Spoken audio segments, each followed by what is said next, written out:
नमस्कार दोस्तों, आप सभी लोगों का स्वागत है समीर देशकर एटॉमी एकेडमी नागपुर में। मेरा नाम है समीर शरद देशकर, मैं नागपुर सिटी से बिलोंग करता हूं और आज हम बात करने वाले हैं गाइडलाइंस के बारे में, जो डायरेक्ट सेलिंग इंडस्ट्री के लिए नई गाइडलाइंस आई हुई है, जो पब्लिश हुई है 28 नवंबर 2021 के अंदर में। और जो पब्लिश हुई है भारत सरकार का राजपत्र में पब्लिश हुई है द गैजेट ऑफ इंडिया के अंदर में, तो ये अब कानून बन चुका है। इसके अंदर 90 दिन का समय दिया गया है कंपनीज को, डायरेक्ट सेलिंग को, इंडस्ट्रीज को, जो डायरेक्ट सेलिंग इंडस्ट्रीज के अंदर में जो कंपनीज रजिस्टर्ड है उन लोगों को, कि 90 दिनों के अंदर में आप अपने कंपनीज के अंदर में इन नियमों के हिसाब से पालन करेंगे। मैं कोई भी बात आपको अपने दिल की नहीं बताने वाला हूँ, जो एक गैजेट में लिखा हुआ है। आप देख रहे होंगे भारत सरकार का गैजेट है ये गैजेट में जो है वही बताने वाला हूँ। ये मैं बता नहीं सकता, भारत सरकार का सील है, भारत का गैजेट है, ठीक है। तो इसी से हम जानकारी बताऊंगा मैं आपको, कुछ जानकारियाँ, और मैं स्पेशली रिलेट करूंगा एटॉमी से। बाकी कंपनियों से मुझे कोई लेना देना भी नहीं है और बाकी कंपनियों को मैं जानता भी नहीं, बाकी कंपनीज की मेरी स्टडी भी नहीं है, क्योंकि मैंने एटॉमी के अलावा और कोई डायरेक्ट सेलिंग इंडस्ट्री में काम ही नहीं किया हूँ, तो मैं आपको बता भी नहीं पाऊंगा, ठीक है। और हो सकता है मैं आपको जो जानकारी दे रहा हूँ उसमें कुछ त्रुटि भी रह सकती है, बिल्कुल हो सकती है, लेकिन मुझे ये मालूम है कि हमारे कंपनी के डायरेक्टर इंडिया के मिस्टर अब्राहम लिंक कुछ दिनों में आके या आने वाले कुछ समय में नेक्स्ट सेमिनार में खुद ही इस डायरेक्ट गाइडलाइंस के बारे में हमको गाइड करेंगे। तो उसके पहले मैं आपको इसलिए बता रहा हूँ कि भ्रम चल रहा है कि सभी डायरेक्ट कंपनियां बंद हो चुकी है, इल्लीगल हो चुकी है। कल से बहुत सारे मेरे व्हाट्सएप पे या अलग अलग ग्रुप्स में व्हाट्सएप के, इवन आप देखोगे यूट्यूब पे भी बहुत सारे वीडियोस आ रहे हैं और हर कोई लिख रहा है कि लीगल इल्लीगल इल्लीगल हो गई है। डायरेक्ट सेलिंग कंपनीज पूरे देश में से इल्लीगल हो गई है, भारत देश में से। तो क्या सही में इल्लीगल हो गई है? लीगल इल्लीगल की बात ही नहीं करना चाहिए ना। 90 दिन का तो समय अभी दिया है कंपनीज को, गवर्नमेंट ने।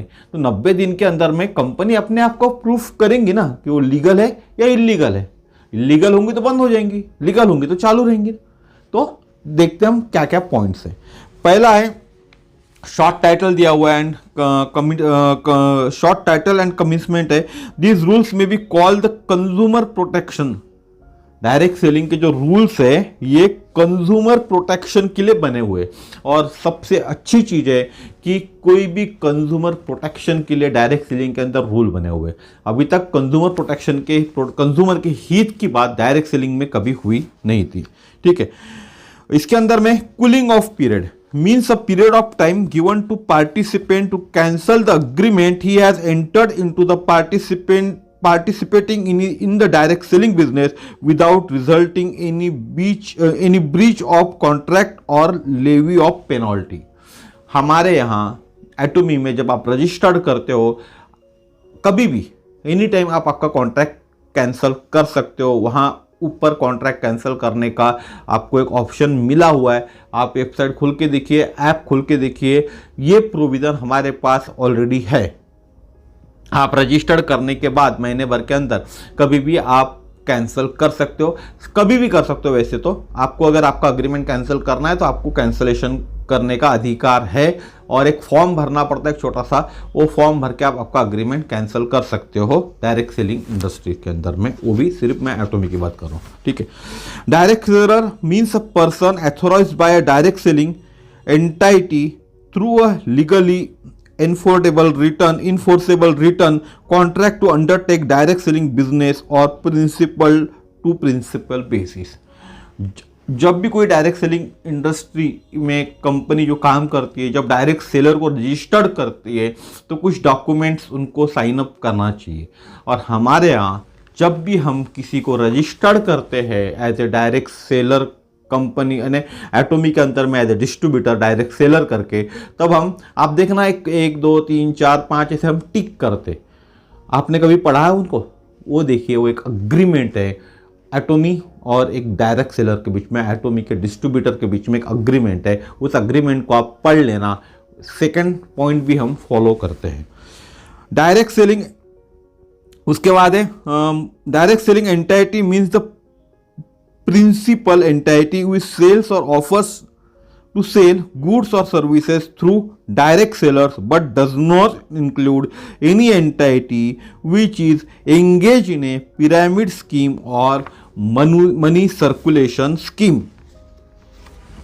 यानी धन परिचालन स्कीम, ऐसी स्कीम अभिप्रेत है जो इनामी चीट और धन परिचालन स्कीम पाबंदी है अधिनियम 1978 के दौरान 43 के हिसाब से और धारा 2 के खंड ग में परिभाषित है।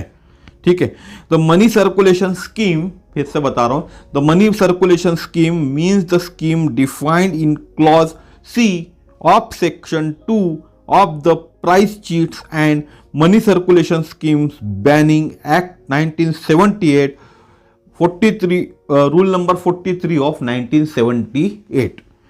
Direct selling entities means the principal entity which sell or offers to sell goods or services through direct sellers। जो भी गुड्स हम ऑफर्स करते हैं डायरेक्ट सेलर्स को माल या सेवा विक्री करती है, विक्री की प्रस्तावना करती है, किंतु इसमें ऐसी इकाई सम्मिलित नहीं है जो पिरामिड स्कीम या धन परिचालन स्कीम का संचालन करती है। यानी प्रत्यक्ष बिक्री इकाई, प्रत्यक्ष बिक्री जो कंपनी करती है वह मूल इकाई अभिप्रेत है जो प्रत्यक्ष विक्रेता के माध्यम से, प्रत्यक्ष विक्रेता कौन हो गए? एटोमी के लिए हम हो गए, हम एटोमी में रजिस्टर्ड मेंबर है।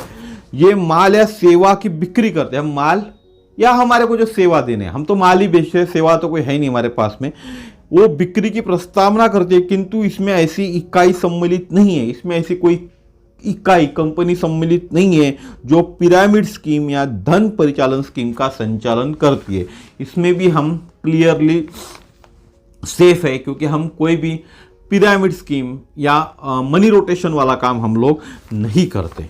उसके बाद है मिस सेलिंग। ऐसा हमारा प्रोडक्ट, अगर कोई प्रोडक्ट हमारे पास है जिसकी जो क्वालिटी हम बता रहे, जो सब चीज़ें हम बता रहे एक कस्टमर को, एक ग्राहक को, और वो सब चीज़ें उस प्रोडक्ट में नहीं है, उसके बाद भी हम जबरदस्ती सेल कर रहे, यानी अगर हम फेम बेच रहे, समझ लीजिए, मैं तो अपनी कंपनी की बात कर रहा हूँ, और फेम में जो क्वालिटी बता रहे, जो इंग्रेडिएंट्स है, जो फेम जिस हिसाब से रिएक्ट कर रहा है, लेकिन वो चीज़ें फेम में नहीं है, और उसके बाद भी हम सब वही चीज़ लोगों को बता रहे, कंज्यूमर्स को बता रहे, तो ये चीज़ें हमको नहीं करना है, ये गलत है। लेकिन एटोमी इसमें भी सही है क्योंकि एटोमी के प्रोडक्ट ही एब्सोल्यूट प्रोडक्ट है और एब्सोल्यूट प्राइस के अंदर उसमें है। ठीक है, उसके बाद है prospect. Prospect means a person to whom an offer a proposal is made by a direct seller to join a direct selling entity। Prospect यानी एक पर्सन है जिसको हम ऑफर कर रहे, प्रपोज कर रहे एक direct seller, as a direct seller to join our company. ठीक है, direct selling entity mean direct selling company.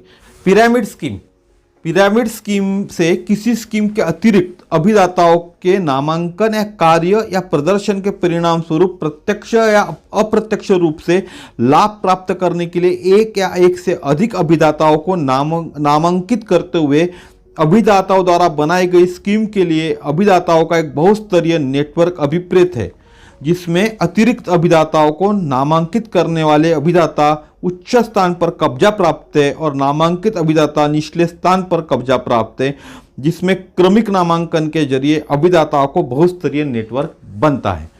तो आप पिरामिड स्कीम की परिभाषा समझ गए होंगे। जो पिरामिड स्कीम की बात कर रहे हैं, क्या होता है पिरामिड स्कीम के अंदर में या मनी रोटेशन में होता है एक चीज़ की, जो चीज़ एक पेन है, समझ लीजिए इसकी वैल्यू है अगर 10 रुपये, और नेटवर्क मार्केटिंग के थ्रू में आपको डायरेक्ट सेलिंग के इंडस्ट्री के अंदर में, डायरेक्ट सेलिंग कंपनी के अंदर में ये पेन आपको 100 रुपये में मिल रहा है। ओरिजिनल वैल्यू 10 रुपये की है, 100 रुपये में मिल रहा है, ये 90 रुपये हो रहा है। ये 90 रुपये इस पिरामिड के थ्रू घूम रहा है, इसी को मनी रोटेशन या पिरामिड स्कीम कहते हैं। इसके ऊपर ये जो एक पॉइंट्स है इसके ऊपर हमको मेरे ख्याल से एटॉमी इसके ऊपर में भी हमको क्लेरिफिकेशन देंगी। ये पहला पॉइंट है मेरे हिसाब से जिसके ऊपर हमको एटॉमी से क्लेरिफिकेशन लेना होगा, देंगी एटॉमी हमको क्लेरिफिकेशन इस पॉइंट के पीछे, क्योंकि हम लोग भी किसी को जोड़ रहे हैं और जोड़ने के बाद उसका कमीशन हमको मिल रहा है, ठीक है। लेकिन हमारे यहाँ एक क्या बोलना चाहिए, एक बॉन्डिंग है, यानी एक लिमिट के ऊपर में हर कोई आदमी पैसा नहीं जा सकता, बीच में एक बॉन्डिंग बनी हुई है, यानी 80,000 रुपये पर डे की जो कैपिंग हम बोल रहे हैं वो कैपिंग हमारे यहाँ बनी हुई है। उस कैपिंग के ऊपर में, उसके ऊपर में कोई नहीं जा सकता, उस कैपिंग में हर किसी को आना पड़ेगा। आज भी कोई काम चालू करता है तो उस कैपिंग पे जाता है, और कल भी कोई काम करेगा या पुराना 5 साल से भी कोई काम कर रहा होगा तो उस कैपिंग के पास ही आता है। इसलिए हमारे इसमें जो ऊपर वाला है ये अमीर पे अमीर नहीं बनते रहता, और ये हमेशा नीचे वाले लोग इस लेवल पे पहुंचते नहीं बाकी पिरामिड स्कीम के अंदर में। लेकिन हमारे यहाँ ये आदमी भी इस लेवल पे, ये जो अगर मैं बात करूं, ये हमारी जो कैपिंग है,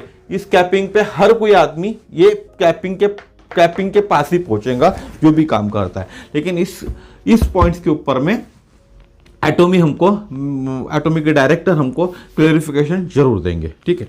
उसके बाद होता है saleable in relation to goods और service means unused and marketable goods और services which have not expired and which are not discounted और यूज्ड फॉर स्पेशल प्रमोशंस, यानी माल या सेवाओं के संबंध में बिक्री योग्य ऐसी अप्रयुक्त और विपणन योग्य माल या सेवाएं अभिप्रेत है जिनके उपयोग की तारीख समाप्त नहीं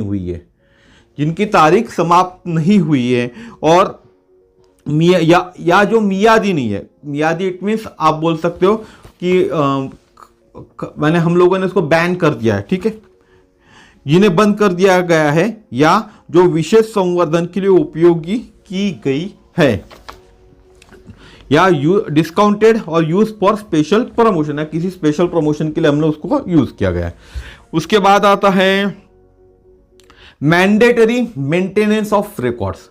उसके बाद जो भी संस्था है डायरेक्ट सेलिंग की, उसको एक रिकॉर्ड मैंडेटरी है। Every direct selling entity shall maintain at its registered office either manually और electronically all such documents as per required under any law for the time being in force, including the following documents or record as may be applicable, namely। तो एक direct selling entity company को record maintain करना, एक registered office के हिसाब से जो भी उनके रिकॉर्ड्स है वो सभी चीज़ें उनको मेंटेन करनी है, और जो हमारे यहाँ ऑलरेडी एटॉमी में मेंटेन होती है। आपने देखा होगा कि एटॉमी ने बार बार हमको हर चीज़ के लिए डिटेल्स पूरी प्रोवाइड की गई है। सर्टिफिकेट ऑफ इनकॉर्पोरेशन ये मेन है। उसके बाद memorandum of association and articles of association, permanent account number and tax deduction and collection account number, goods and service tax number, ये जीएसटी भी है, परमानेंट पैन अकाउंट नंबर भी है हमारे पास कंपनी का, ठीक है। इनकम टैक्स रिटर्न कंपनी भरती है, balance sheet, audit report and such other relevant reports. उसके बाद है certificate of import export code in case of imported goods. ये सर्टिफिकेट्स भी हमारे पास होगा, हमारे प्रोडक्ट्स के ऊपर में लिखा हुआ रहता है imported by Atomy India private limited, ठीक है। Licence issue under the food and safety वो भी है हमारे पास में, FSI का लाइसेंस भी है। उसके बाद में होता है licence and registration certificate issued under the drugs and cosmetic act for the purpose of manufacture of sale of drugs including Ayurveda, Siddha and Unani drugs and homeopathic medicine. इन सब के भी लाइसेंस एटॉमी के पास है। एटॉमी ने ये हम लोगों को प्रोवाइड भी किए हुए, आप देख सकते हैं, आपको मिल जाएंगे सभी चीज़ों के लाइसेंस। उसके बाद होता है obligations of direct selling entity have a minimum 1 physical location as its registered office within India. Within India एक लोकेशन पे ऑफिस चाहिए। हमारा ऑफिस दिल्ली के अंदर है और वेबसाइट पे भी वो सब चीज़ें अवेलेबल है। Make a self declaration to the effect that it has compiled with the provisions of this rules and it is not involve in any pyramid scheme और मनी सर्कुलेशन स्कीम। ये company को, government को देने का एक letter है, वो भी मेरे ख्याल से कंपनी दे देंगी 90 दिनों के अंदर में, या दे चुकी होंगी। Maintain proper and updated website with all relevant details and that entity including the documents or records specified rule 4 the self declaration specified in clause C, यानी जो सेल्फ डिक्लेरेशन मैंने अभी आपको बताया वो वाला, मनी रोटेशन के अंदर हमारी कंपनी नहीं है करके, या पिरामिड स्कीम के अंदर में। Grievance officer, it's management products, product information, price and grievance mechanism for consumer. तो ग्रीविलेंस ऑफिसर की एक नियुक्ति मेरे ख्याल से अभी हुई है, नहीं मालूम मुझे एटोमी में, तो ये एक चीज़ रहेंगी। बाकी हमारी वेबसाइट अपडेटेड है, हर चीज़ें वेबसाइट पे अवेलेबल होती है।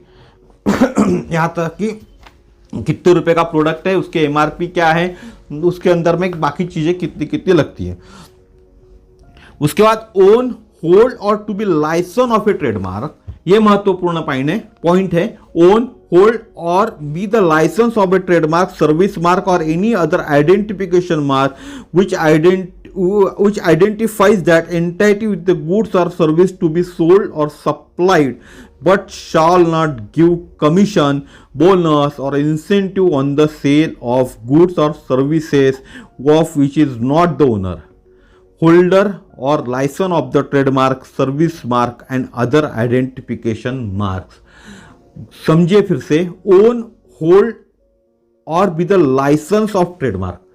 आपका ओन है, होल्ड है, किसी का लाइसेंस है, ट्रेडमार्क का लाइसेंस है, सर्विसेज मार्क और any other identification mark which identifies that entity with the goods or service to be sold or supplied।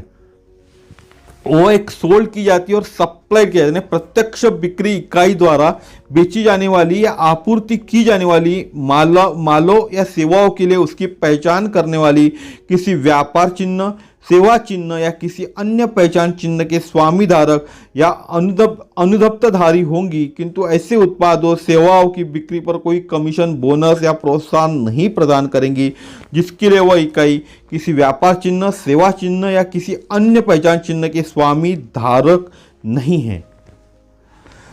देखिए, हमारा ये टूथपेस्ट है, ठीक है, हमारा ये सब चीजें हैं, एटोमी का ही नाम है इसके ऊपर में, सब चीजें एटोमी से बनी हुई, पूरे टूथपेस्ट पे आपको एटोमी दिखेगा। इसके बाद में इसके पीछे में मैन्युफैक्चर्ड बाय किसने किया हुआ है, इंपोर्टेड बाय कौन है, मार्केटेड बाय कौन है, ये सब चीजें भी हमको यहाँ दिखेंगी। इवन हमारे मास्क के ऊपर में भी आप देखोगे तो यहाँ एटोमी है। तो ये प्रोडक्ट किसका हुआ, एटोमी का हुआ। कुछ कंपनीज ऐसे प्रोडक्ट लाती है जिसके ऊपर में लोगों, भले ही कंपनी का होता है जो मार्केटिंग कर रही है कंपनी, लेकिन ब्रांड नेम और बाकी सब चीजें दूसरे कंपनी की होती है जो कंपनी प्रोडक्शन कर रही है, और उसको डायरेक्ट सेलिंग कंपनी अपने नाम पे बेचती है। उस प्रोडक्ट के ऊपर आपको कमीशन, बोनस, ये सब चीजें नहीं मिलेंगी, ठीक है।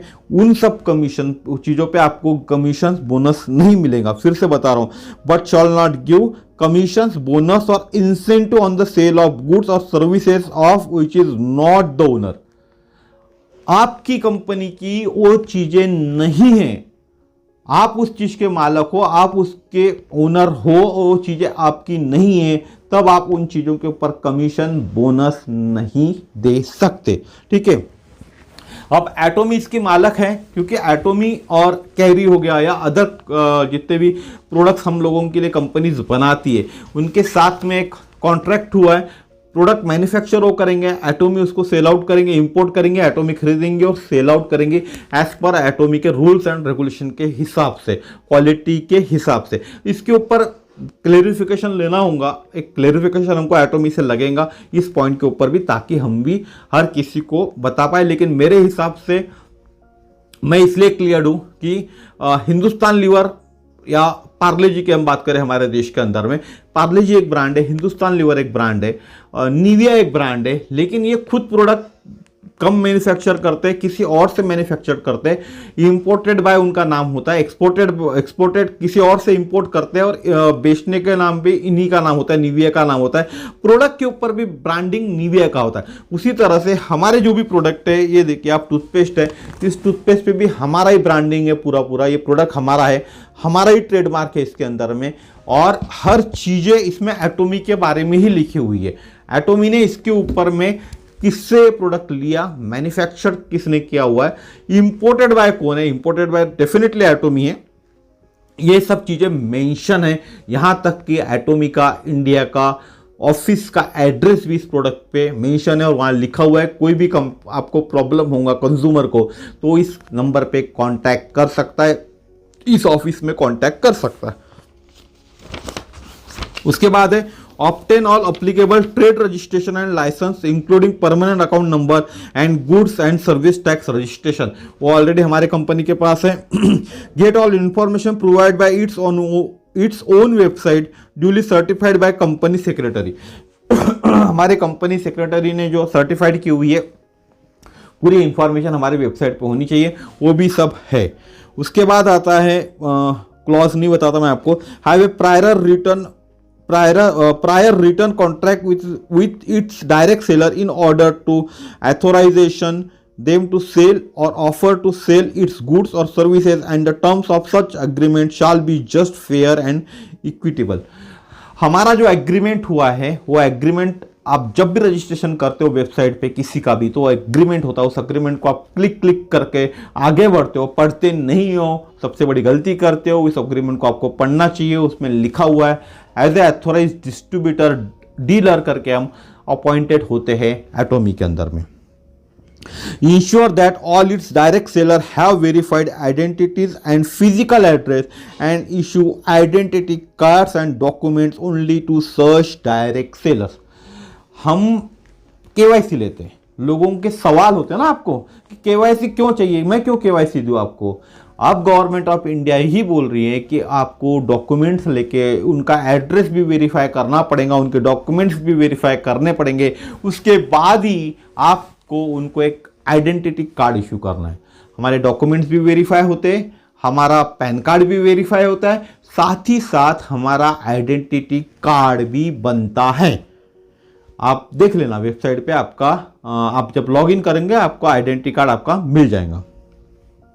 Create adequate safeguard to ensure that goods and service offered by its direct seller conform to applicable law। Already हम इंश्योर करते हैं सर्विसेज जो कर रहे अप्लीकेबल है और कंफर्म लॉस के हिसाब से अप्लीकेबल से।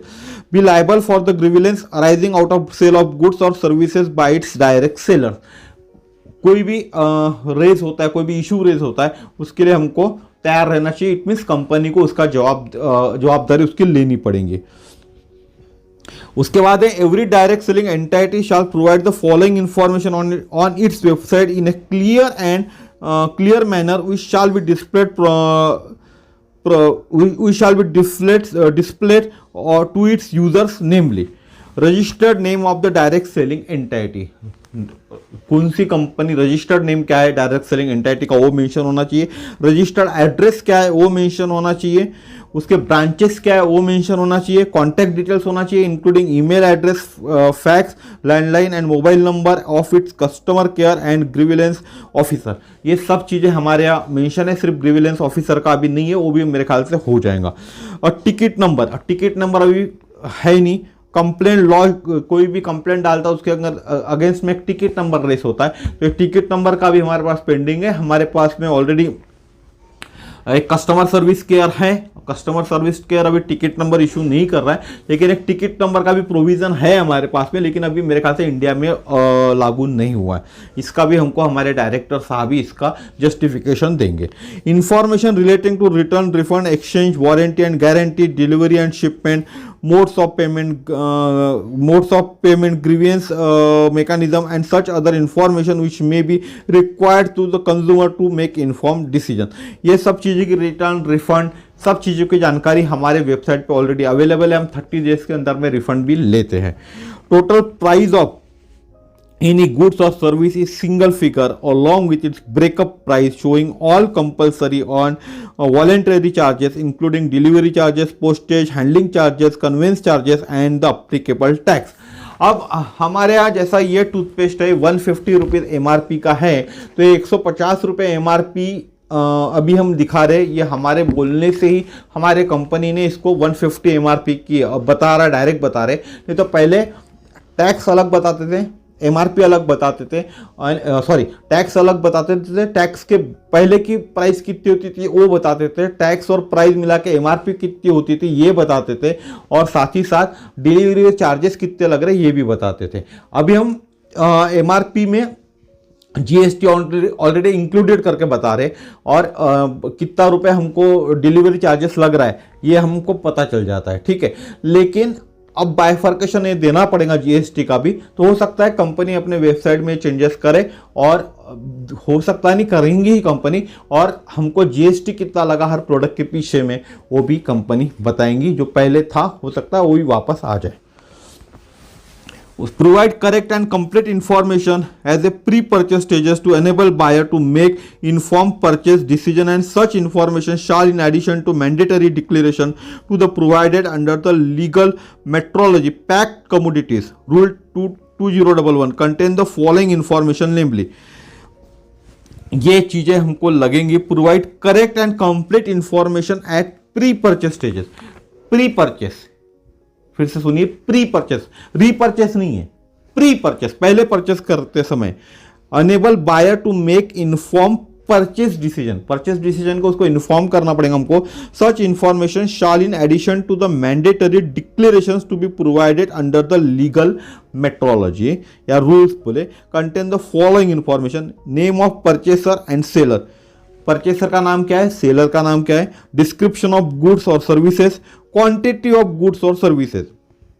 परचेसर और सेलर का नाम मेरे ख्याल से परचेस कौन कर रहा है, सेल कौन कर रहा है ये अभी दिख नहीं रहा है हमारे इसमें, क्योंकि परचेस तो ठीक है, मैंने, मेरा नाम समीर है और मैं किसी रमेश को बेच रहा हूं, तो ये परचेसर और सेलर का नाम होना चाहिए। डिस्क्रिप्शन ऑफ गुड्स और सर्विसेज ये होते हैं, वो ऑलरेडी है हमारे पास में। क्वांटिटी ऑफ गुड्स वो भी मेंशन करते हैं, एस्टिमेटेड डिलीवरी डेट वो भी मेंशन करते हैं, process of refund already mention है वेबसाइट के ऊपर में, वारंटी ऑफ द गुड्स, 1 महीने की वारंटी हमारे गुड्स के अंदर में है, वारंटी गारंटी जो भी हम बोले, एक्सचेंज और replacement of goods in case of its being defective, इसका भी प्रोविजन एटोमी ने ऑलरेडी करके रखा हुआ है। All contractual information required to disclose by और under way any law for the time being in force. थोड़ा सा और बचा है, इसको देख के हम खत्म करेंगे। पूरी जानकारी आपको देना मुझे जरूरी था ताकि आप भी इसको समझ पाए।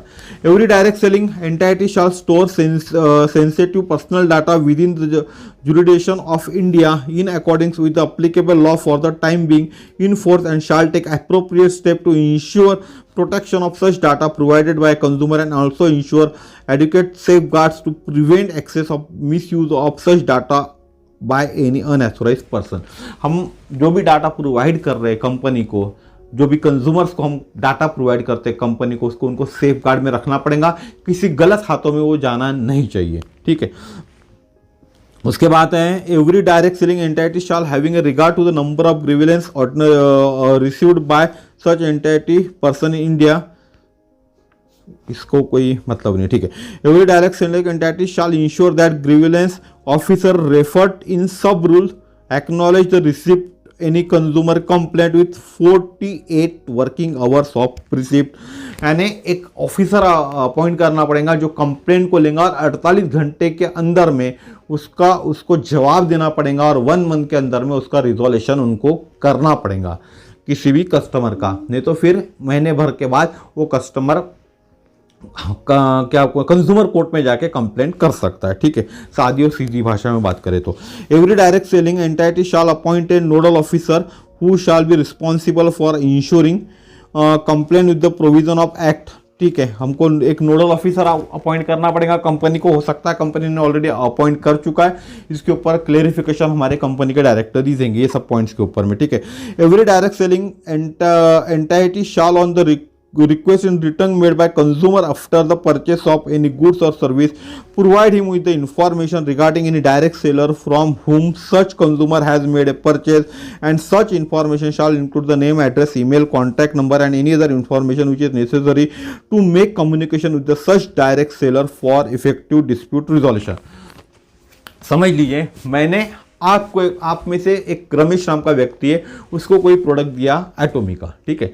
अब रमेश को कोई डिस्प्यूट खड़ा हो गया प्रोडक्ट के बारे में, पैसे के बारे में समझो, क्वालिटी के बारे में, कुछ भी, उसका हक है रमेश का एटोमी इंडिया को फ़ोन करके वो मेरा नंबर, मेरा एड्रेस, मेरा ईमेल आईडी, सब चीज़ें वो ले सकता है ताकि उसका जो डिस्प्यूट हुआ है उसका वो रिजॉल्व कर सके।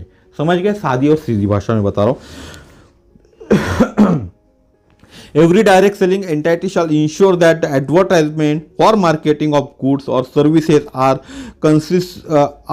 consistent with the actual characteristic, access and uses conditions of such goods or services। जो सच्ची बात है प्रोडक्ट की वही हमको बताना है हर कंपनी को, करते हुए हर कंपनी को वही चीज बतानी पड़ेगी। बड़ा चढ़ा के प्रोडक्ट के बारे में जानकारी नहीं देनी है। ये बात हमारे कंपनी के एमडी भी बार बार कहते हैं, आपको प्रोडक्ट की बड़ा चढ़ाकर जानकारी नहीं देनी है।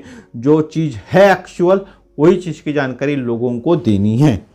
No direct selling entity shall directly or indirectly falsely represent itself as a consumer and post reviews about its goods or services or mispresent the quality of features of any or many of its goods or services।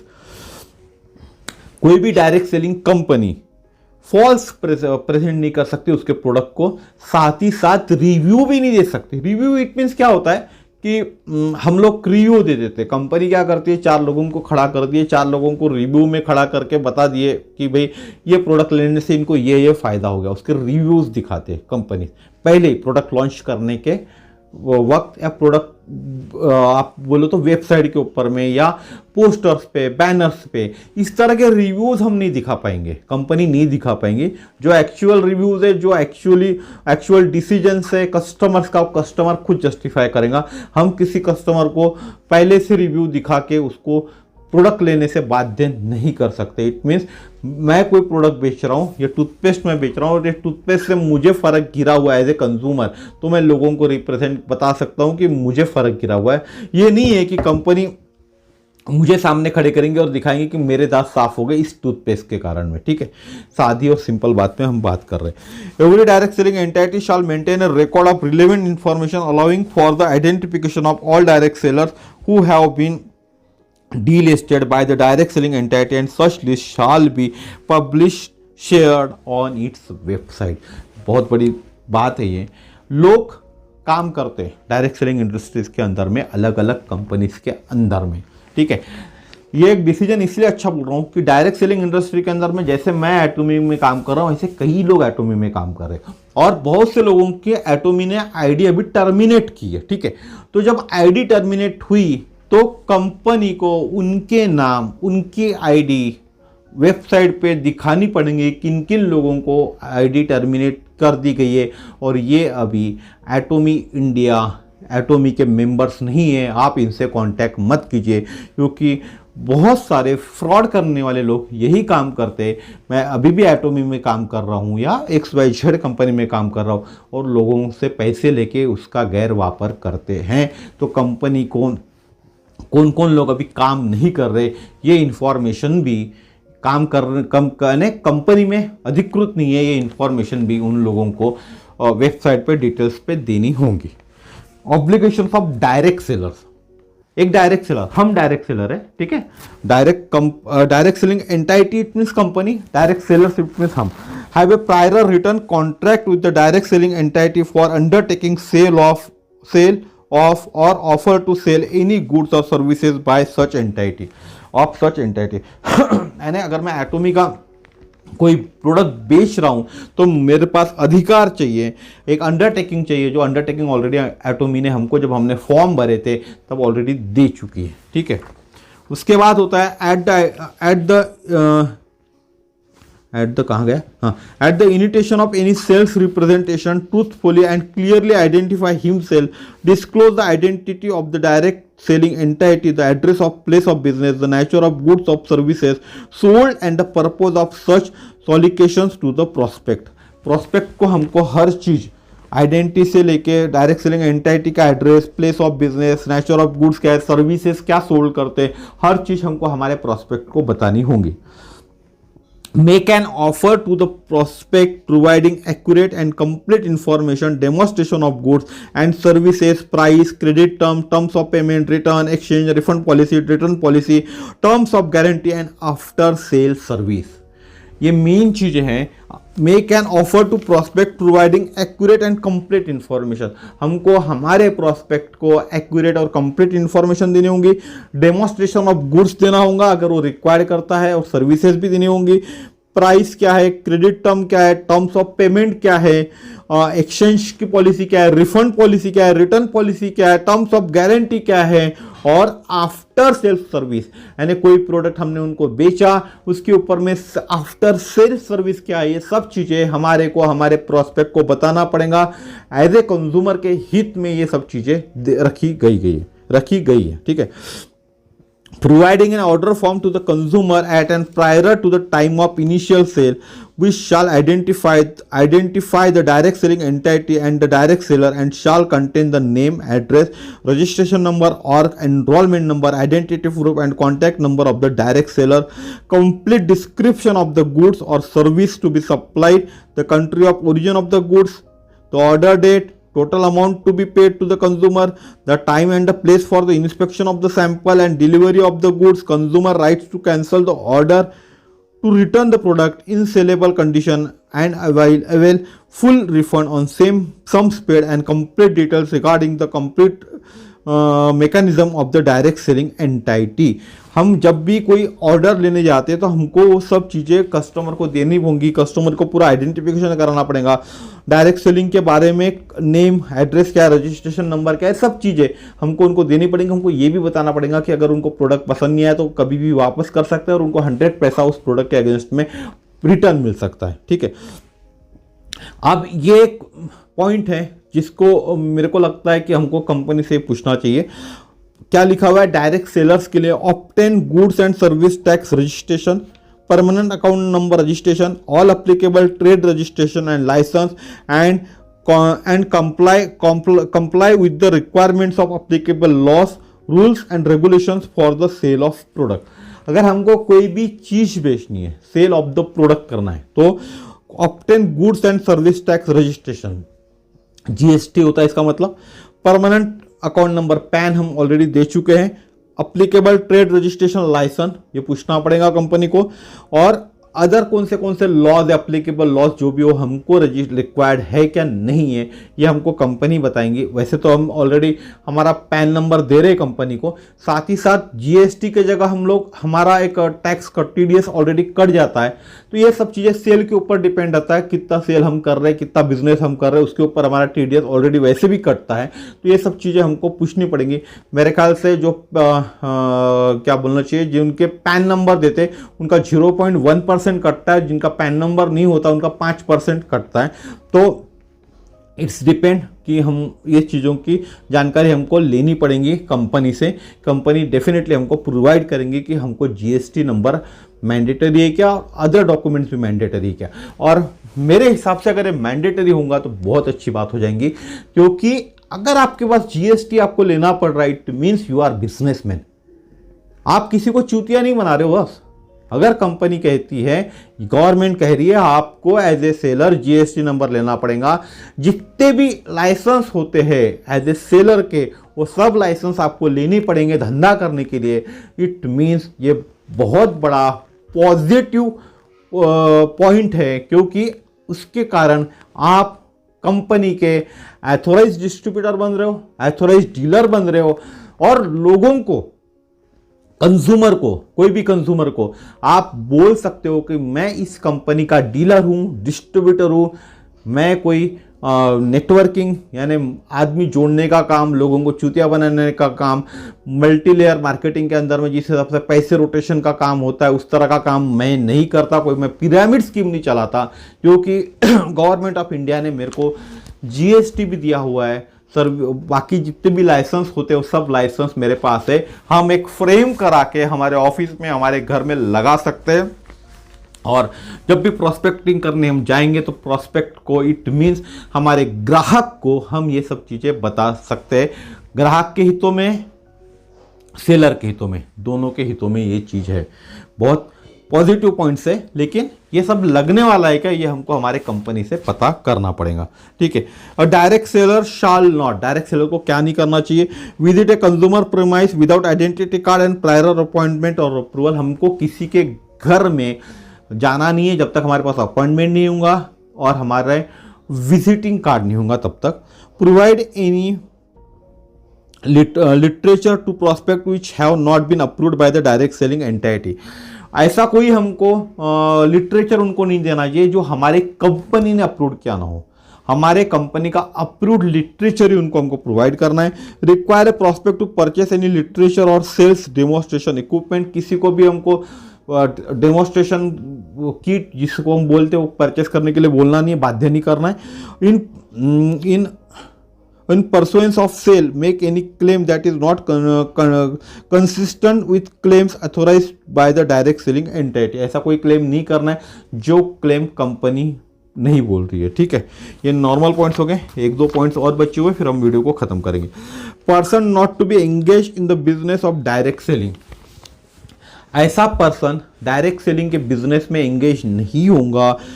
No person who is convicted or bankrupt during the last 5 years prior to his association with his business of direct selling। फिर से सुनिए, no person who is convicted or bankrupt during the last 5 years prior to his association with the business of direct selling or a person of unsound mind and shall be engaged in the business of direct selling। जो दिमाग से कमजोर है उसको हम नहीं ले सकते। जो दिमाग काम नहीं कर रहा उस बंदे को भी हम नहीं ले सकते। जो बैंक करप्ट है ऑलरेडी 5 साल से उसको भी हम इस धंधे में नहीं ले सकते with the business of direct selling, ठीक है। हाँ, उसके बाद है pyramid scheme and money circulation scheme. No direct selling entity और direct seller shall promote a pyramid scheme और enrol in a person to such scheme और participate in such arrangements in any manner whatsoever in the grab of doing direct selling business, participant in money circulation scheme in the grab of doing direct selling business। इस तरह का हम लोगों को काम नहीं करना है जो काम हम लोगों को ये दर्शाए कि डायरेक्ट सेलिंग कंपनी में हम लोग मनी सर्कुलेशन कर रहे हैं या कोई पिरामिड स्कीम चल रही है। पिरामिड स्कीम को एक छोटे से शब्दों में समझते हैं और वीडियो को खत्म करते हैं। पिरामिड स्कीम एक तरह की मल्टी लेयर नेटवर्किंग होती है जो आपको दिखाया मैंने। इस स्कीम में एक व्यक्ति अन्य व्यक्ति को जोड़ता है और नए व्यक्ति को जोड़ने पर उसे डायरेक्ट इनडायरेक्ट रूप में कोई ना कोई बेनिफिट मिलता है। इस स्कीम में मनी सर्कुलेशन यानी पैसे को घुमाया जाता है जिसमें नए जुड़े लोगों को पैसा पुराने लोगों को मिलता है। पिरामिड के नीचे वाले लोगों को अक्सर इसमें लॉस उठाना पड़ता है। अब बात करें, छोटी सी बात करूं, जैसा मैं हूं, मैंने बोला मैं 2 लोगों को ज्वाइन करता हूं। स्टार्टिंग पैकेज है 5000 का। कंपनी बोलती है मुझे कि ये 5000 आपने लिए तो आपको एक 5000 रुपये रिटर्न हो जाते। This is a money circulation. मैंने कितने रुपए लिया? स्टार्टिंग पैकेज के 10,000 रुपए लिया और ये 10,000 रुपए में से 5,000 मेरे को रिटर्न आ गए। This is called money circulation. और ये स्कीम्स बहुत ज़्यादा नहीं चलती हमारी। इसमें हम एटोमी आपको कभी नहीं बोलती कि आपको पैसे देना है। ज्वाइनिंग फीस नहीं है साल भर के लिए, 1 साल तक यानी वैलिडिटी है 1 ईयर की। आप आज ज्वाइन किए तो 1 साल की आपकी वैलिडिटी है। 1 साल तक आपने कोई भी प्रोडक्ट नहीं किए, परचेज भी नहीं किए, तो भी आपको कंपनी या कंपनी का कोई भी रिप्रेजेंटेटिव, कोई भी डीलर, डिस्ट्रीब्यूटर, डायरेक्ट सेलर आपको नहीं बोल सकता कि आपको प्रोडक्ट लेना है। मैंडेटरी है, ठीक है। तो it depends upon you as a consumer, आप पे डिपेंड करता है कि आपको प्रोडक्ट बाय करना है या नहीं करना है, ठीक। इस तरह के कमीशन कंपनी नहीं बांटती।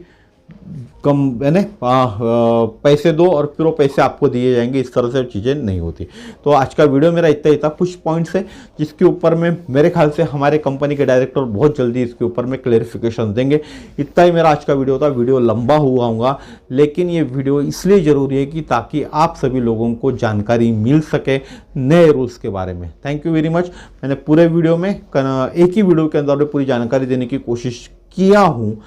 हो सकता है किसी को मेरा वीडियो अच्छा लगे, किसी को ना लगे, ठीक है। तो किसी से मेरा कोई मतभेद नहीं है। मैंने सिर्फ इतनी जानकारी देने की कोशिश किया हूँ कि एटोमी ऑलरेडी सब रूल्स फॉलो कर रही है और जो कुछ रूल्स रेगुलेशंस और करने मेरे ख्याल से आने वाले 90 दिन के अंदर में वो भी हो जाएंगे। और अगर कंपनी जीएसटी मांग रही है हमको, जीएसटी बनाना बंधनकारक हो जाएगा तो सबसे अच्छी चीज़ हो जाएंगी, क्योंकि जीएसटी आ गया यानी हम व्यापारी बन गए। जीएसटी व्यापारी के पास ही होता है दोस्तों, समझ लीजिएगा इस बात को। तो हम व्यापारी बन गए, हमको फिर कोई नहीं कह सकता कि तुम व्यापार नहीं कर रहे हो, लुबाड़ने का काम, लूटने का काम कर रहे हो। तो नमस्कार, आज का मेरा वीडियो इतना ही था। अगर अच्छा लगा तो लोगों को शेयर कीजिए, सब्सक्राइब कीजिए चैनल को, बेल आइकन को दबाइए ताकि नए नए वीडियोस आपको मिलते रहे। फिर मिलेंगे नेक्स्ट वीडियो में। नमस्कार।